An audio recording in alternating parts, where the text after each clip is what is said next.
Last class में आप लोग को हमने क्या बताया था? लास्ट क्लास में हम लोगों ने बात किया था कि अपोजिट लेटर। अपोजिट लेटर का मतलब क्या था? ए का अपोजिट जेड होता है, बी का अपोजिट वाई होता है, सी का अपोजिट एक्स होता है।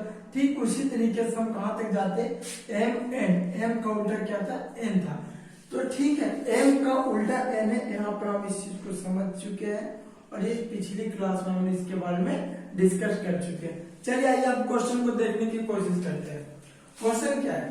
क्वेश्चन है ए का अपोजिट जेड है, बी का अपोजिट वाई है, सी का अपोजिट एक्स है। तो अगला क्या हो? अगला जो होगा डी का अपोजिट क्या होता है? डब्ल्यू होता है। क्योंकि आपको हमने लास्ट क्लास में क्या ट्रिक बताया था? डी डब्ल्यू का हमने ट्रिक बताया था, ड्यू। क्या बताया था आप लोग को? ड्यू। और ए और जेड का ट्रिक क्या बताया था? आजाद। ए और डी का ट्रिक क्या बताया था? आजाद। और बी का क्या बताया था बच्चों? बी का बताया था बॉय। और सी एक्स का बताया था क्रैक्स। क्या बताया था? क्रैक्स। ठीक उसी तरीके से जो दूसरा क्वेश्चन को अगर हम सॉल्व करने की कोशिश करते हैं तो यहाँ पर आप लोग ध्यान से देखना, मैं देखो क्या कहना चाह रहा हूं। देखिए, ए का अपोजिट जेड, बी का अपोजिट वाई, सी का अपोजिट एक्स, यानी कि ये इसका अपोजिट हो रहा है। ये जो है बेटा, ये जो है बच्चा, ये इसका अपोजिट है, ये इसका अपोजिट है और ये इसका अपोजिट है। यहां तक आप लोगों को क्लियर है? यानी कि ए के बाद बी हुआ, बी के बाद सी का अपोजिट एक्स है, तो डी का अपोजिट क्या होगा? डी का अपोजिट होगा डी और ये हो गया डब्ल्यू। अब हमें बीच का टर्म को फाइंड करना है। किस टर्म को फाइंड करना? बीच का टर्म को। तो ए बी सी डी, अब क्या होगा? डी होगा। यहां तक आप लोग को समझ में आ गया ना? इसके बाद चलिए अगला जो क्वेश्चन क्या करा। अगला क्वेश्चन ये है, ए और जेड है, डी और डब्ल्यू है, जी और टी है, जे और क्यू है। तो ए और जेड, डी और डब्ल्यू, जी और टी, जे एंड क्यू। यहाँ पर आप लोग क्या देख रहे हैं? यहाँ पे देख रहे हैं बच्चों +3 हो रहा है। क्या हो रहा है? +3 हो रहा है। जैसे ए का जो प्लेस वैल्यू होता है वो 1 होता है और डी का जो प्लेस वैल्यू होता है वो कितना होता है? 4 होता है। मतलब ए +3 करेंगे तो क्या फाइंड आउट करेंगे आप? 4। ठीक उसी तरीके से अगर 3 को ऐड किया जाए तो यहाँ पे आता है 7। अगर फिर 3 को ऐड किया जाए तो यहाँ पे आता है 10। तो फिर अगर हम 3 को ऐड करेंगे तो क्या होगा? 13। और 13 किसका वैल्यू है? एम। एम का। किसका वैल्यू है? एम। एम का। और इसका अपोजिट क्या होगा?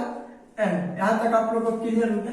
चलिए ठीक उसी तरीके से दूसरा क्वेश्चन को हम देखने की कोशिश करते हैं। देखिए, आप लोग को बता ही दिए थे कि अपोजिट लेटर के बारे में हम डिस्कस करें। तो यहाँ पे क्वेश्चन को समझने की कोशिश करो बच्चों। क्वेश्चन क्या है? क्वेश्चन आपका ये है, RSTU को अगर ITGF लिखा जाता है तो MRST को क्या लिखा जाएगा? तो आप ध्यान से देखिए, अगर आपको अपोजिट लेटर पता है तो आप ये देख पा रहे होंगे कि आर का अपोजिट क्या होता है? आई होता है। याद करने का आपको मैंने ट्रिक बताया था, वो बताया था इंडियन रेलवे। इसके बाद एस का जो ट्रिक था वो क्या था? एस का जो ट्रिक था, जो टी का जो ट्रिक था, टी का ट्रिक क्या था? जी था। और यू का क्या था? एफ था। एफ का क्या था? फालतू। और एस का क्या था बच्चों? एच का। हाँ, यहाँ पे क्वेश्चन गलत हो गया। तो यहाँ पे जो प्लेस वैल्यू होता है वो एच होना चाहिए था। ठीक है, चलिए यहाँ पर देखते हैं। RSTU को लिखा जाता है IHGF। कैसे लिखा गया है? R का अपोजिट I होता है, S का अपोजिट H होता है, T का अपोजिट G होता है, U का अपोजिट F होता है। तो ठीक ऊपर आप देखिए MRST का क्या लिखा जाएगा? तो MRST को क्या लिखा जाए?